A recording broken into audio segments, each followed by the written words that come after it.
जैसे जैसे 2024 का लोकसभा चुनाव करीब आ रहा है, किसान आंदोलन मोदी सरकार का तनाव बढ़ा रहा है। हरियाणा और पंजाब के बॉर्डर पर बैठे पंजाब के किसान वापस जाने का नाम नहीं ले रहे हैं। बातचीत की सारी कोशिशों के बावजूद सरकार उनको समझा नहीं पा रही है।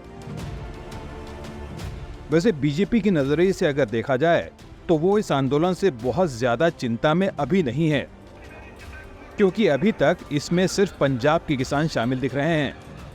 यहाँ तक कि हरियाणा और पश्चिमी उत्तर प्रदेश से जो जाट किसान पिछली बार आए थे, वो भी अभी तक इसमें पूरी तरीके से शामिल नहीं हुए हैं। पश्चिमी उत्तर प्रदेश में राष्ट्रीय लोकदल और बीजेपी के प्रभाव की वजह से ज्यादातर जाट किसान इस समय इस आंदोलन से सीधे सीधे नहीं जुड़े हैं। यही हाल हरियाणा का भी है। लेकिन प्रधानमंत्री नरेंद्र मोदी और उनकी सरकार ये बात अच्छे से जानती है कि किसान आंदोलन की चिंगारी फैलने में देर नहीं लगाती। अगर ये आंदोलन पंजाब से बाहर निकलकर दूसरे राज्यों में फैल गया और बंगाल, ओडिशा, महाराष्ट्र जैसे राज्यों में भी किसान इस आंदोलन से जुड़ गए तो बीजेपी के लिए बहुत बड़ी समस्या खड़ी हो जाएगी। किसान आंदोलन के फैलने के अलावा सरकार को परसेप्शन की भी चिंता है। राजनीति में सबसे बड़ा खेल दिखाने यानी परसेप्शन का होता है। आपको लेकर परसेप्शन क्या बन रहा है, यही सबसे बड़ी बात है। कहीं सरकार पर किसान विरोधी होने का परसेप्शन ना बन जाए। मीडिया का और खासकर सोशल मीडिया एक बड़ा तबका ये परसेप्शन बना सकता है कि मोदी सरकार गरीब विरोधी है, किसान विरोधी है। मोदी एक डिक्टेटर हैं और वो अपने ढंग से चीजों को चलाते हैं। जाहिर है मोदी सरकार ऐसा कोई भी परसेप्शन नहीं बनने देना चाहती जिससे लगे कि वो किसानों के खिलाफ है, जबकि विपक्ष इसकी पूरी कोशिश में लगा है। इसीलिए एक तरफ मोदी सरकार ने इस इलाके में सबसे अधिक उगाई जाने वाली फसल गन्ना की एमएसपी बढ़ा दी है और खरीफ सीजन के लिए फर्टिलाइजर की सब्सिडी में करीब 8 रुपए प्रति किलो की बढ़ोतरी कर दी है। आंदोलन और ना फैले, इसके लिए मंत्रियों की पूरी फौज इस बात पर लगी हुई है कि किसानों से लगातार बातचीत जारी रहे। कम से कम ये दिखाई देता रहे कि किसानों की समस्या को सुलझाने की कोशिश सरकार कर रही है।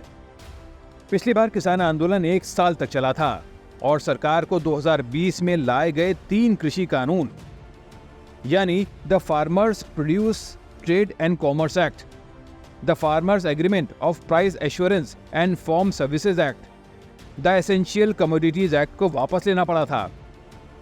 इन कानूनों में किसान को एमएसपी के बाहर भी अपनी फसल बेचने और दूसरे राज्यों तक ले जाने की मंजूरी दी जानी थी। इसमें राज्य का टैक्स नहीं लगना था। लेकिन किसानों के आंदोलन के बाद मोदी सरकार ने इन कानूनों को वापस ले लिया था। अभी तो चुनाव के पहले इस पर कोई फैसला नहीं होगा, लेकिन क्या चुनाव के बाद अगर मोदी सरकार जीत कर फिर आती है तो कृषि कानून उसके एजेंडे पर नंबर 1 होगा। दूसरा काम है सुप्रीम कोर्ट से जुड़ा हुआ। सुप्रीम कोर्ट ने चंडीगढ़ चुनाव में बीजेपी की मेयर की जीत को रद्द कर दिया और वापस से आम आदमी पार्टी के कुलदीप कुमार को वहां का मेयर घोषित कर दिया। सुप्रीम कोर्ट ने वहां के चुनाव अधिकारी को लेकर कई कड़ी बातें कही। यहां तक कह दिया कि वहां पर लोकतंत्र की हत्या हुई है। आम आदमी पार्टी ने तुरंत इसको पकड़ लिया और कहा कि मोदी सरकार लोकतंत्र की हत्यारी है और मोदी सरकार को सिर्फ आम आदमी पार्टी ही हरा सकती है। अरविंद केजरीवाल ने सुप्रीम कोर्ट को धन्यवाद दिया और कहा कि ये न्याय की जीत है। इसी तरीके से सुप्रीम कोर्ट ने एक और फैसला दिया। फैसला ये कि जो इलेक्टोरल बॉन्ड्स थे वो गैर कानूनी थे और इस फैसले के बाद बीजेपी और मोदी सरकार पर फिर सवाल उठ गए। इस बात को लेकर भी डिबेट शुरू हो गई कि क्या पिछले कुछ सालों में जो भी चुनाव हुए हैं वो गैर कानूनी हैं। विपक्ष को सरकार पर उंगली उठाने का मौका मिल गया।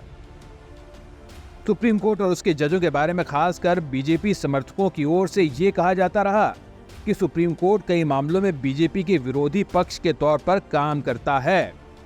ऐसे में जजों की नियुक्ति का मामला वापस सामने आ रहा है। नरेंद्र मोदी की सरकार 2014 में नेशनल जुडिशियल अपॉइंटमेंट कमीशन बनाने का बिल लाई। इस बिल को NGAC भी कहा गया।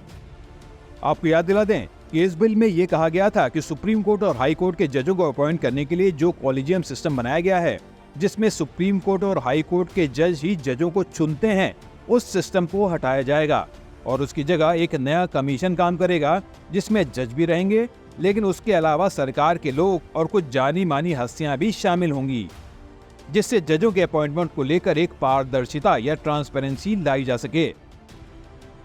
इस बिल को 11 अगस्त 2014 को पेश किया गया था और संसद में पास होने के बाद इसे 20 राज्यों की विधानसभाओं ने भी अपनी मंजूरी या समर्थन दे दिया।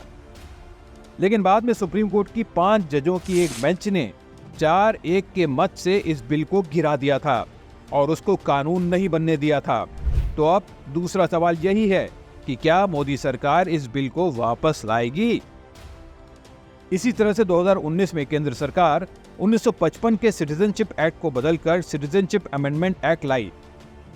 इसके जरिए पाकिस्तान, अफगानिस्तान और बांग्लादेश से आने वाले हिंदू, सिख, बौद्ध और जैन, पारसी और ईसाई लोगों को भारत में आने की अनुमति दी जानी है। और 31 दिसंबर 2014 के पहले जो लोग भारत में आए थे उनको भारत की नागरिकता देने की बात की गई थी।